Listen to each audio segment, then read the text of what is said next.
Hey everyone, welcome back to Shatter and Rise, a podcast about the not so beaten paths. I'm here with RJ Parrish today, and we're going to talk a little bit about a little bit different subject than usual. We're going to lean into a little bit more of entrepreneurship and also parenting and what those two things look like together. So thanks for joining me today, RJ. Thank you so much for having me, Ashley. I'm I excited. appreciate it. Me too. We oftentimes don't get a lot of time to talk, and I think this is the conundrum of being a entrepreneurial parent because the time just is non-existent for any kind of um, even conversation. I think sometimes, or like just getting together and speaking. I think those are fewer and far between. Maybe at networking events, but even networking events are hard to pull off as a working parent. It is, yeah. I think it's when you're creating something for yourself, whether it's a business or a venture or kind of a non-traditional path, it's like those sort of social interactions are less like they're more contrived, I guess. Like you have to seek Yeah, them out much you do. more. You do. You They like don't have to just happen. purposefully, yeah, Yeah, and even when you go, like you intersect with other people and you immediately bounce back in a different direction. Because right. even if you're kind of maybe doing something similar, it's different by nature of like it's a different business with different clients, different industry, different niche, like whatever. And I think that's where a lot of anguish can happen, where like you kind of you get a little bit of a reprieve in like a mastermind group or a networking event, and then it's immediately back into whatever you're building. Yes. And it can be challenging because you don't get some of those social benefits of when you have coworkers or peers who do exactly what you do. Like to say you and I are both entrepreneurs is like so broadly Right. uh, like yes, that's true, but it's not. That doesn't tell you anything. We have No, two tremendously different businesses. We have exactly. different clients. We operate differently, different experience. It's like Uh, the planetary alignment is the yeah, circle is really wide, and like, ooh, once in a while we'll like combine and touch, base again, and then it's, another wide circle before we right. Where if you reconvene. put two accountants together, like Right. they Right. kind of know what that means. Right. But yeah, I think you're right, and we sometimes don't really get that chance to just to talk about the other side of things, life No. and you know, No. And especially, I feel like I'm guilty of over talking about the business side of things and not right. sharing a lot of the personal sides of my life. And maybe that's a little selfish too, because I treasure those so much that uh, I oftentimes don't want to share it with other Sure. people, because it's so limited. The amount of time I get to spend with my family is so limited already that like I don't want to even bring other outsiders into that bubble of things, right? Like that's sacred. I don't know if you find that as well, but I I have a guess, hard time mixing business and life together yeah. sometimes. I and maybe this might be something that we end up talking about, but that's something that I found is common for moms, where Mm, sometimes you have a different perception to battle than I do, and true. which I think is ridiculous. Even after the last 2 years, like how much has changed, where people have gotten better about it, but there's Hmm. some people out there who are still like, if you bring a kid onto a call, it's like, well, why can't someone be watching? Like, why are you here instead of watching your child? And like, it's very weird. So I very intentionally try to involve my daughter, Hmm. uh, and in meetings, or if I have to take her somewhere, like I'm okay with that because I know other people like they have to, That's like super they're the interesting. sole provider, or Yeah. maybe their spouse works like a more traditional jobs where you can't take a Hmm. child, and I think it's ridiculous. So I try and involve my personal side a little bit more. If I am this, I can't say really a stay-at-home dad, even though like I am a dad who stays home to work. Right. Right. Where like I have the option if I need to pop out, I can do Yeah. so. Yeah. It's not coming from an office or completely changing my day. Also not spending a lot of your day taking care of your child. It is a right. little bit It different. isn't my total responsibility. Right. It's not my core focus. But I do think there needs to be more of that, like sharing what else is going on, because it shares something else about you, of where your priorities are and who you are, which just helps, like in peer relationships, client relationships, all of it. That's true. And I've been told recently that I need to be much more myself. And I think a lot of that is old habits of what professional looks like. Right. And I think you're right. We need to normalize a lot more. I was in a Zoom session, like an educational session earlier this week, and there was also a dad that had their kiddo on camera, and I just messaged him privately in the Zoom call, like, hey, I'm so glad to see your kiddo on the screen. It's nice to see other parents. And he just said thanks with like an awkward smile. And like, why should that be awkward though, right? Like, we need to normalize the fact that things have changed, and we should celebrate the fact that we get to be home with our kids, not feel awkward about it, right? Yeah. I think so. I mean, what's the default response whenever like someone's dog barks or their baby starts crying? Oh my God, I'm so sorry. Like I'll get to them in a minute, or someone's coming, and like that's your life, right? Like the client is not going to be with you for the next 18 years. I don't care how good of that relationship it is. Like it won't happen. Right. But like that child, or that the bit of your life that is your life, like what you're working to support, should be the priority. Like that should come first.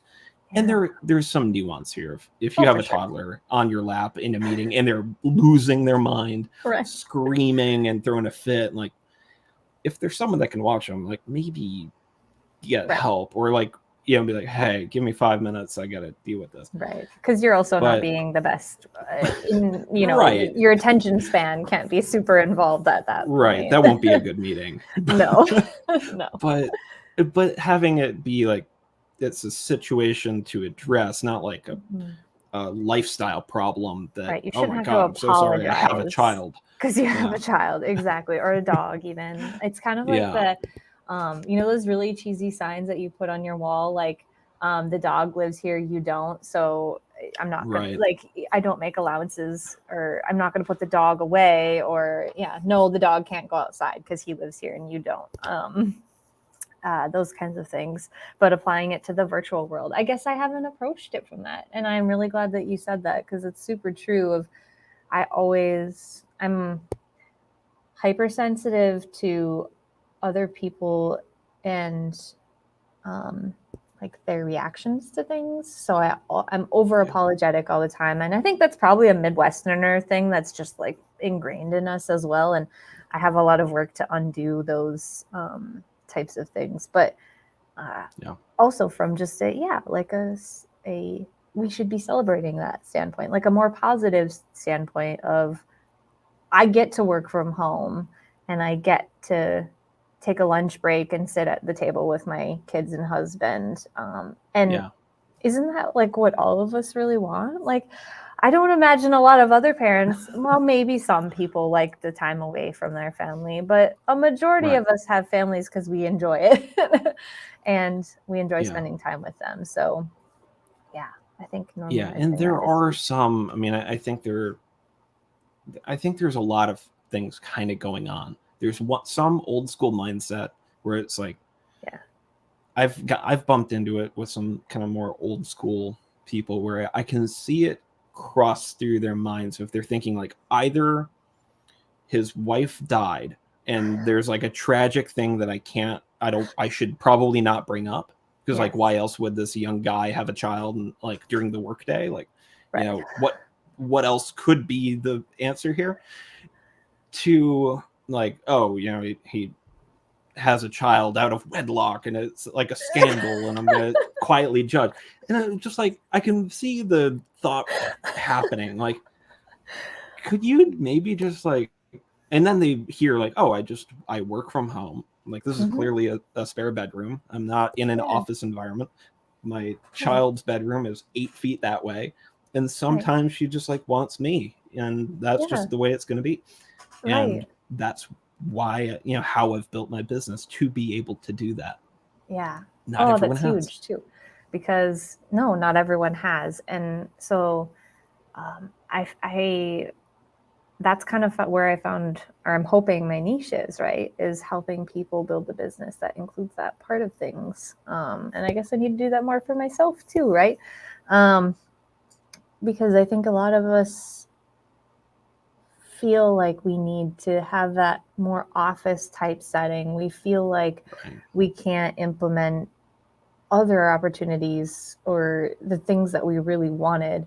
We even just working from home, if you're not working for yourself, having like a new way of working and talking to either your clients or your coworkers about what that looks like for you, and just being really open about it, is at least like an opportunity to find out whether it works or doesn't work, right? But just like ignoring it and then feeling really angsty about like, oh, I wish I could spend time with my kids. I'm locked away in my office. They're literally a foot away, and it still doesn't feel good working from home. Isn't really the scenario we want to build now that we've, like, the world is changing. So we've got to keep changing it in the positive ways, not in this like half zone of, this is kind of awkward, let me apologize for my lifestyle. Like, we're no longer in that phase of COVID. We're starting to transition into the new, like the next phase of, okay, there are a lot of hybrid solutions now. What's the groundwork we're going to set for what's, reasonable and what's not reasonable? And if we don't allow for, like having your kid pop in every once in a while, then is that really better? I don't know. There's a conversation that I posted about this pretty recently, but I think more people need to have this talk, especially people who are like solopreneurs. They're doing their own thing, that you can build the business that you actually want to have. Yeah. Like when you look at, I'm going to be a designer, or I'm going to, or you're going to go kind of a path like I did, and, I'm going to start a media company. You don't have to look at what other people are doing and just do what they do because they're in the same industry, and that's what success looks like. You can like kind of map out like, what does that actually look like to you? You should and do work it backwards. You should. Yes. And not wait 5 years to like, wait a second, like I've gotten success, I've gotten clients, and this isn't what I want. Exactly. Because then you're gonna hate your life. Yeah, there was a stretch when I was starting to get traction in getting video work, and I was paralyzed because I didn't want more of those clients. Every time a new project started, I would just get hit with anxiety because I knew it was going to be so much work. There'd be a ton of pressure to like get the project done. I would have to pull all these pieces together and get it done on time. And I knew like no matter what the number was, it was like the budget would be like, okay, yes, I'll do it. That sounds great. And then it would always go long. So it would be stretched. And I'd be away from like, there was stuff that I couldn't really, I just had to put in hours. I'd be editing, 6, 8, 9 o'clock at night. And I hated it. I mean, I enjoyed it after the fact. Like in hindsight, I'm like, oh, that was a fun project. We made this cool thing.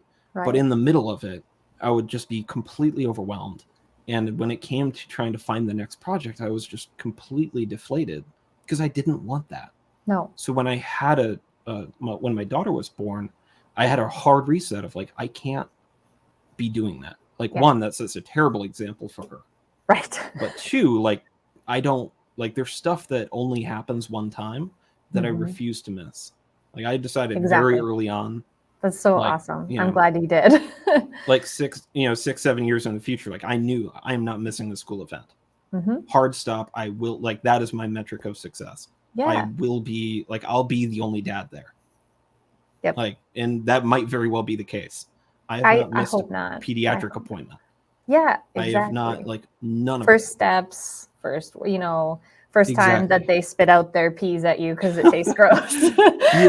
Yeah, just like the crazy, ridiculous stuff of But even the everyday things of like the smiles and the tantrums and all the joys, like they're only little for so long. My son just turned 8, our first son, and our second is turning 1 already in July. And I like the last 6 months of being on my own have been the happiest, even though they're hard and like the work is work and it doesn't always feel stable like when I work for someone else.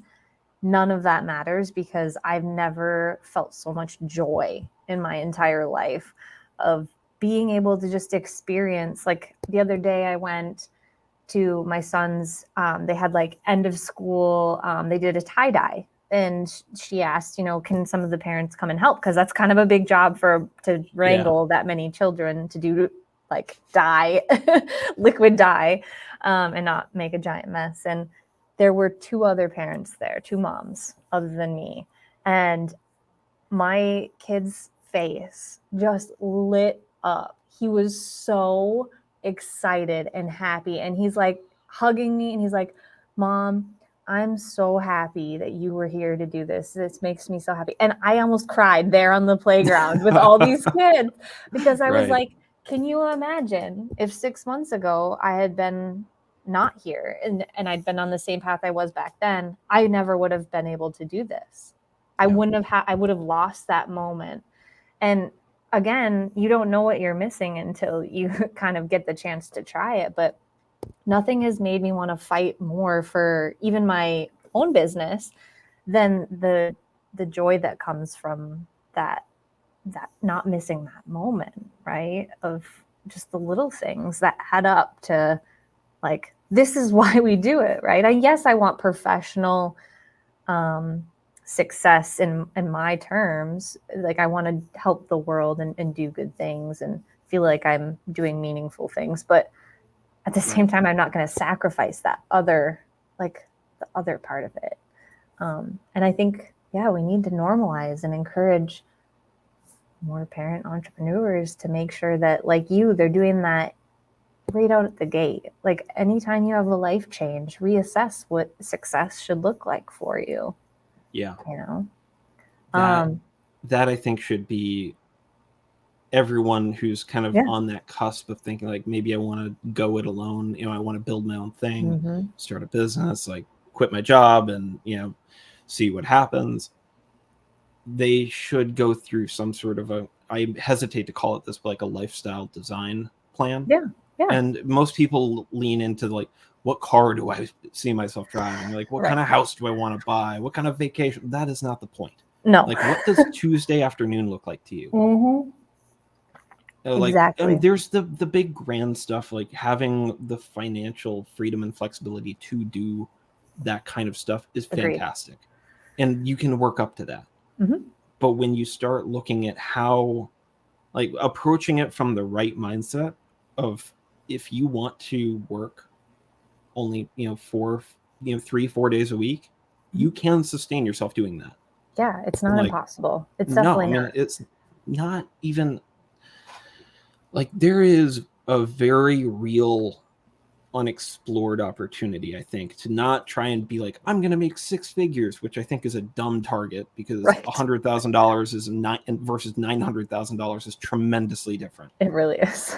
Like, so don't say 6 figures is your target, because that's dumb and amateur. Right.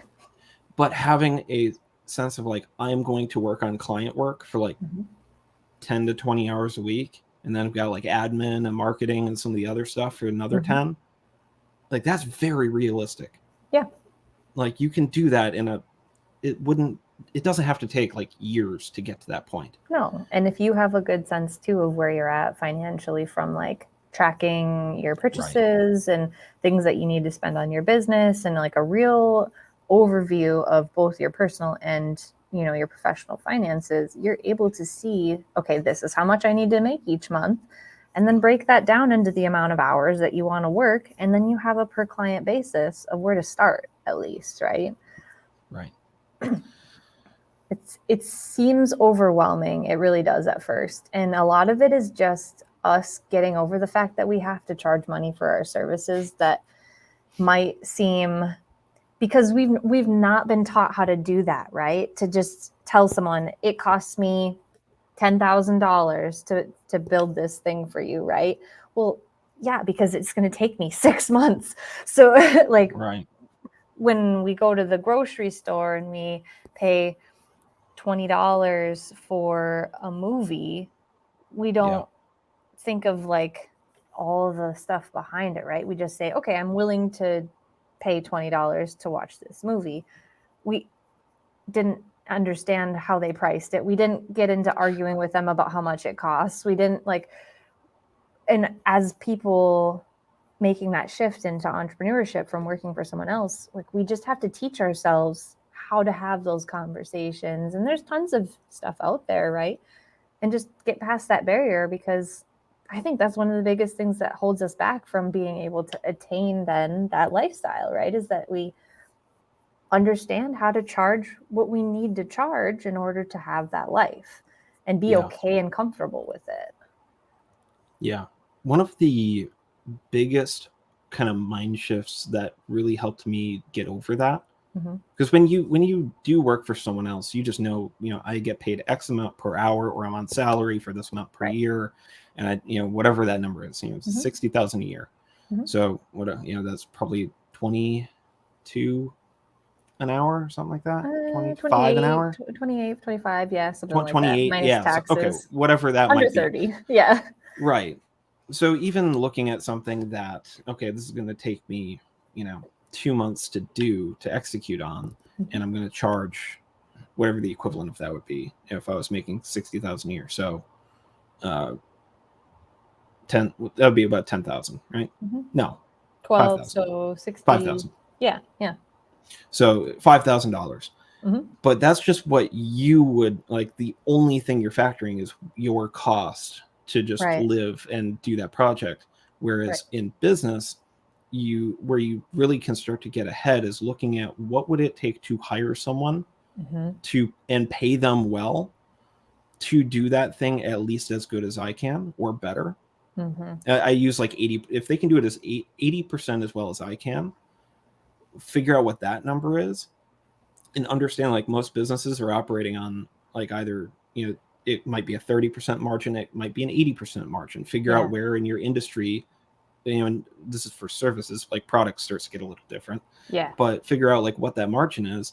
So if you have an 80% margin, then to give that service, because you have other factors. If you have an office, you have marketing expense, you have acquisition cost, you have other operating expenses related to doing that project, other than just you being the one to do it.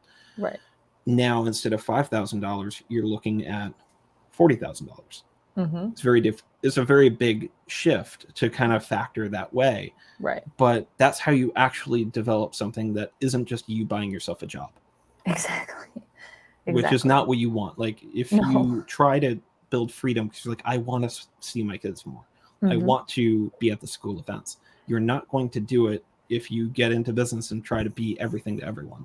Right. And also keeping that employee mindset, right? Of like the bare minimum of, oh, I can do this much. Well, but then you're not thinking of all the additional stuff that needs to go into, like you're not just doing that job, right? You are doing the marketing. You are having to put in all the knowledge that goes into how the business works and how the client, and it's compounding and compounding on itself. And you can't think like an employee and run a business. Like that you have to get yourself into that mind shift of thinking like a business owner. And I feel like it takes a little time. You've got to kind of fall on your face a little bit. Repeatedly Until the pain is like, okay, this is clearly not working. And is it really that uncomfortable for me to ask someone, what's the worst that they're going to say? No. Okay. Then they're not my client. Like it's not going to work out.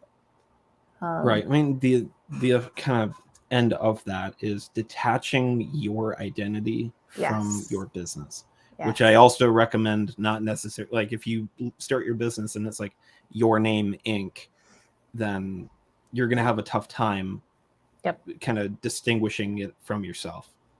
But realize like you are not your business. You are just an agent of it. Mm-hmm. And, not to get into like company structure or anything, but No, go for it. but like understanding that it should be something that is separate from you. And please, like, do file for an LLC or like whatever Yeah. makes sense for you, because Yeah. like you need that protection. Yep. But shifting your mindset from this is now a thing that I'm building, like Mm-hmm. build it so that someone else could operate it someday. Yeah. So you can hire someone, or you could sell it if you want. Yep. Because I think, especially as parents, we see this like golden ticket, right? Of like, oh, I could be an Yeah. entrepreneur and I'm going to have all this freedom. But we don't understand that part of, okay, like scalability wise. And this is getting really like not cold about it, but you do need to think about that process because it's how it fits your lifestyle goals, right? Of, Right. okay, I'm currently working 60 hours a week in my business because it's new and I'm having to problem solve all the things and figure out like all the best ways, and it takes longer. My goal is to work 20 hours a week and still make the living wage that I need to make, and maybe hire someone to take over 10 hours of running that business. Mm-hmm.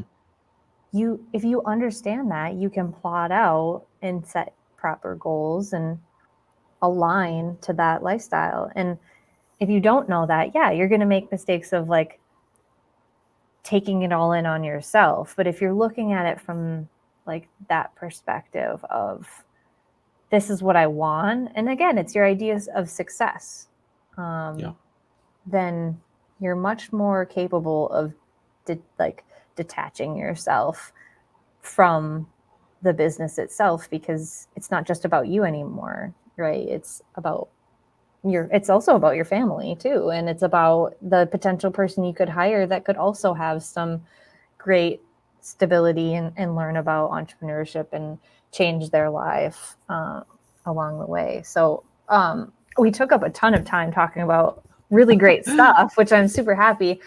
Do you want to just share a little bit about kind of your journey, and then we'll wrap it up? I don't want to take up a ton of your time. Sure. if you have the time. Yeah. So I'll give kind of a little bit of a high level context, and we'll kind of get to where we are now. Yeah. I did not plan to start my own business. I think that's kind of important. I did not have that in the cards at all. I wasn't against it, but it was never like my intent. I didn't go to school for business. I went for psychology. I had the intent of becoming a psychiatrist, realized that I'd be in school still for another like 4 years with a ton of debt, like $250,000 plus. And I looked ahead and like, it wasn't the life that I wanted. Mm-hmm. So in my junior year, I switched over to a marketing minor. I kind of shifted more into consumer behavior. This was around 2016. Digital marketing was really starting to pick up, especially for small businesses. And in 2017, I met a guy in Marquette. He was starting a small digital marketing agency. He was just doing it on his own. And I approached him at an event and said, I would love to be your intern, and offered to work for free, and did so for about 6 months until the company grew enough that it could hire me on as first full-time employee. I graduated 2017, worked for this gentleman for about a year and a half until we were a super young company, had a lot of things go really well, and then they didn't. And we learned a ton. We had a pro tip: don't have one client be like 60% of your revenue. Yeah. It's a very, very poorly positioned stance to be in. So if something happens with that client, you don't really have a lot of run rate. So nope. Disclaimer, that's what happened. And with virtually no notice, was out of a job. Like we all were. I mean, the company kind of downsized drastically. Mm-hmm. And I had a decision to make. Either I could go look for a job, or I could take what I'd learned over those 18 months or so in marketing and in video, and try and make a go of it myself. Mm-hmm. So I, in a frantic, like panic attack, I reached out to like everyone I knew that I had some sort of client relationship with. And I thankfully had a meeting booked within like 24 hours. I was just like, look, cards on the table. This is what happened. Like, I'm freaking out right now. Like, Yeah. do you want to do some work together? And they're like, yeah, well, and we booked a retainer, like ongoing monthly project for like $1,500. So not great to live on. Nope. But it was something. But it was it like, gets I've you, got it gets cash you is somewhere. coming. Yes. It was like, I can pay most of rent and I can cover like food. Yep. And the best part is this is like right before the holidays. So I got to go home and like, oh, how's the job going? Like, well, actually, funny enough, I started a business. And so it was fine. Now in hindsight, it's like this fun kind of rocky story. But at the time, it was just like pure panic. Yep. Then in 2020, some of the story, but I joined with another company that COVID just like strangled. We couldn't get it off the ground. Yeah. And again, in late November, early December, I was kind of back with that decision of, do I look for something, or do I say, like, this has now happened to me twice and I'm going to lean in, like, I'm going to build something for myself. Like, I'm done having kind of like a foot on either side of the fence. Yeah. And I just went for it. Yep. And I think there's a degree of maybe like gravity or inertia that comes with like, this is the path I'm going on, and like, this is now my only option. Yeah, for sure. And in that time, I shifted from kind of being more of a video production company to realizing that if COVID happened once, it could happen again. Yep. And we didn't really know how it would play out. So I shifted my entire business online. And in late 2020, I didn't mention this, but shortly before the second job ended, my daughter was born. So now it was like this big deciding factor of, it's not just me that I'm doing this for anymore. Like, I'm now the sole provider of a family of 3, with the pandemic still like kind of going pretty strongly. Yeah. So it was like, I need to kind of look ahead here, because we can't keep doing this. Nope. Like, it's not fair on my family. It's not fair on me. Like, I got to figure something out. And over the last year and, well, about a year and a half now, just about, I've shifted more from the standpoint of being the one who does everything, trying to just, sell video to anyone that would buy in the area, to now running a remote video agency that it's not just me on everything. Like, I've learned to delegate, I've learned to systemize, and a huge lesson is not doing one-off projects when you can. Like, when your business model makes sense to do ongoing work, where it makes sense to do, like, provide ongoing value, then I strongly recommend it, because knowing that, if people stay for the full term, then you've got cash flow coming, rather than the mental anguish and stress of, hey, all projects run out at the end of this month and I have 2 weeks to figure out, like, it's like that constant survival mode of like, when you have no hunting. Yeah, most people don't know what that feels like, to know that, like, if I don't do something, there just isn't money coming. Right. It's terrifying. Not in a super couple terrifying. Weeks. It's not in like a month. It's like, if I don't do something and go find it, it just won't happen.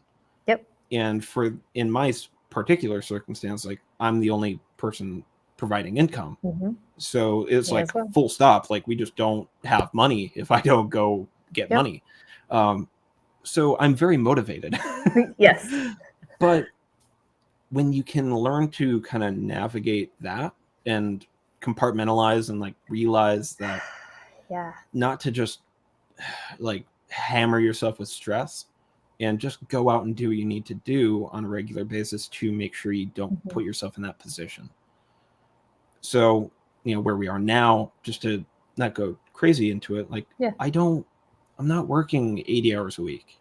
That's Like awesome. I don't want this varies, but Yeah. realistically for like client engagement, I'm probably at like 10 to 20 hours a week. Yeah. Like that, and that can vary pretty heavily based on That's sometimes still like kind of a lot, timelines, though. all I like mean, if you think deadlines about will it. Yeah. line up. Like I now have where Wednesdays I work for like 3 or 4 hours in the morning before my daughter wakes up, and then like I give my wife a day to just kind of do what she wants to do, and I Mhm. get a day with my daughter. That's Like so great. those are the sort of things that I've wanted to have, Yeah. where there wasn't this dynamic of like, well, I'm the working adult, so I get to excuse myself from like all of the other stuff, like Right. watching our child and like cleaning up around the house and like the other stuff that both parents should be involved in. Right. And not to dampen anyone else's parenting philosophy, but I believe that. I think so too. Yeah. And I think that it creates just a better relationship with your partner in general. Yeah. So I'm curious because you have switched now,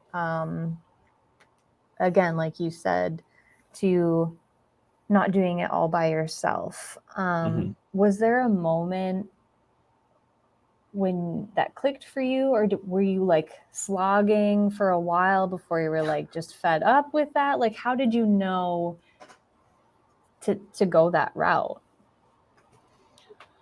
or that you were ready? There, I don't know that it was like a I'm ready realization. It was I knew there were multiple points kind of along that process back when it was still like video for clients.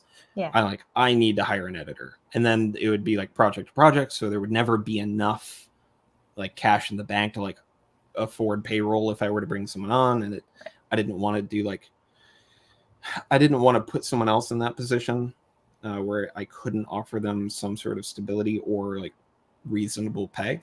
Right. But along the way, like I realized that there was stuff that just wasn't a good use of my time from like a business sense of like a rate per hour just didn't match. Like when there were some things that I could do that would be like very solid, and then other things that like it really didn't make sense for me to be doing it. And if I didn't enjoy it, then that was also kind of a red flag of, Exactly. again, like I'm building this business to be something that I want. I am not doing it so I have to do more things that I don't want to do than necessary. Like there's some stuff that you just kind of have to. Like it's never going to be 100% all that you want to do. No. But you can mitigate the things that you don't want to be doing. Like I'm not a graphic designer, so I realized like why am I designing thumbnails for videos when I could outsource it for very like pennies on the dollar. Right. And it'll look better than something I did. Exactly. Give it to someone who actually enjoys and knows what they're doing and can Right. use their skill set in that avenue. Or like whether you can delegate or if you can systemize something so it amplifies your individual effort. So like in my case, I need to generate new business. I do so pretty much organically. Like I don't spend money on advertising, but I do use automations to like let me do more with less time. Yep. So like putting those sort of things in place so my effort compounds, not just like, because you only have so much time. You do. And it's not that you're not personal. Like I think that a lot of people get scared by the automation because they think that their customers or clients will think it's robotic, but that's not true. Like technology's come a long way that you're writing a personal letter still, you're putting your feelings and care into it. It's just that, the sending part is automated. It's like if you give a mail to a mail carrier versus walking to someone's house and handing it to them yourself. Like it still has that letter still has your feelings and intentions behind it. And, it carries weight still. But just because we're doing that now virtually doesn't mean that it's cold or anything like that. You can still make that warm. Right. Yeah, I agree. I mean, there's a time and a place for Mhm. systemizing certain things, Yeah. and I like this isn't something that someone who's just getting started should even worry about. Like, No. worry about offering great customer experience. Like, nail down Yes. that process first. Document it. Yes. Recommend that early on when you figure out what works. Like, Yes. document it out. Build SOPs. Like, you'll thank yourself later. Yes. But yeah, I mean, I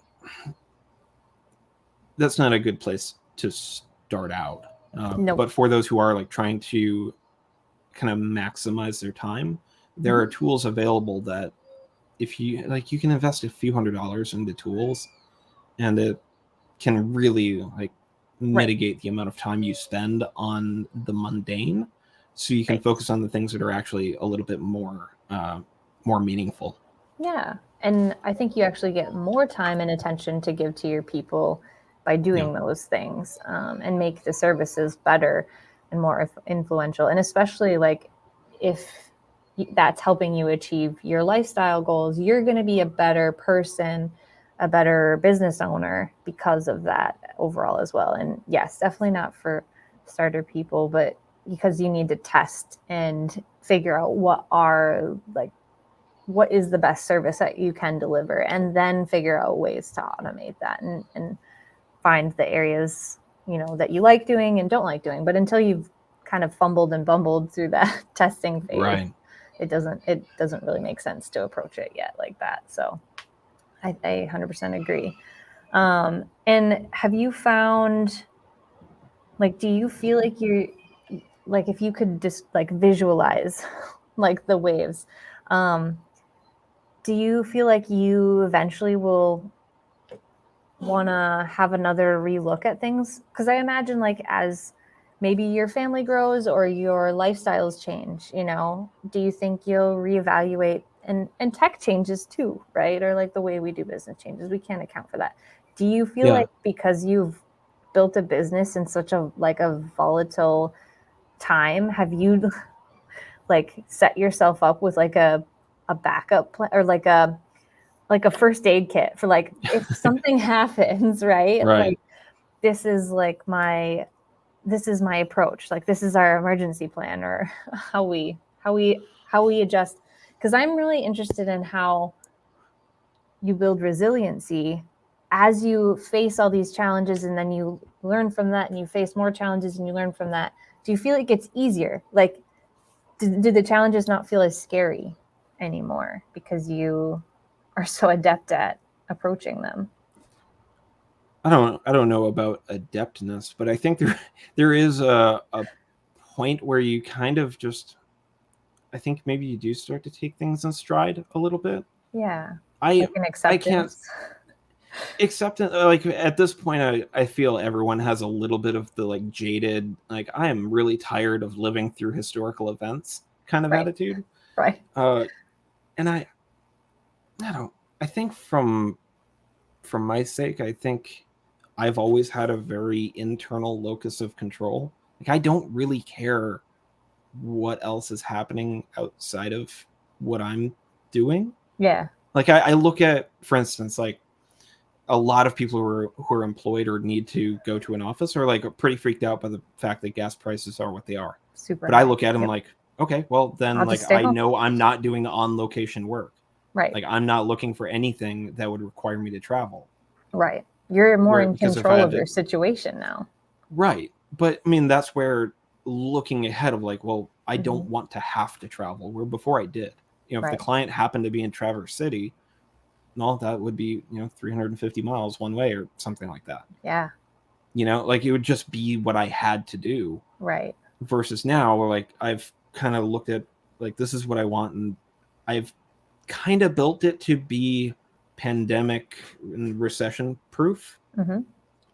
Uh, but I think eventually, like, my goal is not to just have one business forever. Yeah. Like, I've learned enough now that I will eventually, More as this baskets. starts to More baskets to put your eggs more in. baskets. Yeah. I think there's a real opportunity to have like a portfolio of companies, Hmm. even as a solo operator, Yeah. where you can start pulling in, even just on like contractor bases, Hmm. that you can start offering different things, like start kind of dabbling in different markets, or Yeah. build very complementary services in different businesses. So if you Exactly. like realize that like I don't want a copywriting business anymore, but you can maintain the ad agency. Mhm. Okay, great. Like you can do that.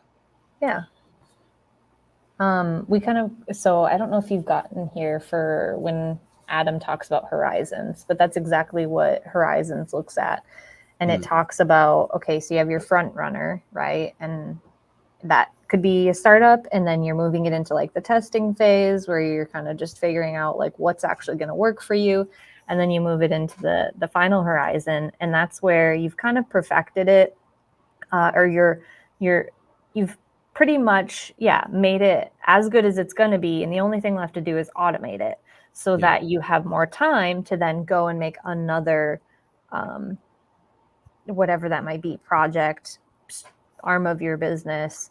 And again, I find that skills are really my best way to have like any kind of security at this point, because then I'm able to do something like that. And I always have like a safety net, even though it's not safety net in what a lot of people would think as a safety net. I'm definitely like, security used to be my love language. I'm having to rewrite that as an entrepreneur. But I just transitioned it to like, okay, I'm just going to learn as much as I can then. And that is the way that I'm going to feel secure, to know that, everything's going to be okay. And that sounds kind of like what your approach is as well, is, I've done this thing and I've learned from it and it's doing great. And now I want to try the next thing that I think is going to be a mutually beneficial thing for the market and for myself. And I think that there's nothing wrong with that. It might seem scary to people who are still in the traditional working world. But when you look at a lot of other entrepreneurs, that's what they do. They have multiple businesses that they've built. So I think and it's really great. the freedom of that is, if you do something, you're not married to it. No. Like I think a lot of people carry that over from maybe a more corporate route. Like I had this idea, I put some time and effort and resources into it, and now like I have to see it succeed.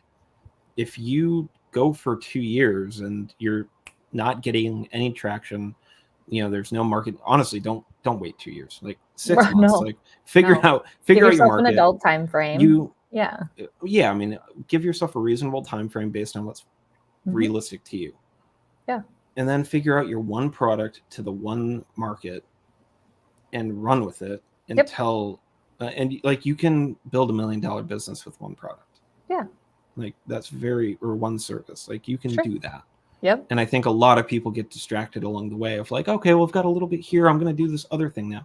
Nope. Focus. Just you got to get that on one thing. And find a vehicle. And this is all very contextual. Like this is where build the thing you want. Not everyone wants to build $1 million business. Most don't. Build your idea of success. Most can build a business that makes like 70,000 a year. And they take home 45 and they're good. And they get to work 20 hours a week. Like that's totally doable. Right. It's very practical. That's pragmatic. Gary Vee talks about that a lot, that there's very few people actually striving for that. They're striving to be like unicorns. And instead they need to strive for that middle ground of how can you make the living you want to make and have the life you want to have, find that, and then go do that thing. Agreed. Because it's actually really attainable if you can understand, like from business sense, the market, and take the steps that need to be taken, stay focused. It is really attainable. So I'm glad that you brought that up as well. Awesome. Okay. We've gone, I think, way over the time I had said we would allot for this. So do you have anything else you'd like to share with the listeners? You don't need to buy courses. You can everything you need to know, you can learn for free. That's really I wish I had known that. Me too. And like there's a time and a place where you can speed up your learning by paying either for access or information or courses or mentors or whatever, but like you don't need it. Yeah. And if that income is going, like if it's going to hurt you, if it doesn't work out, if you invest in something, like don't. Right. You can find just as good information for free if you put in a little more effort. And you can, yeah, I'll leave it there. Like, I think that's great. No, that's great advice. I am guilty of investing in education way too much, and now I'm at the point where like, okay, you gotta apply it. Like you can't just have education and expect that that's going to get you to the next level.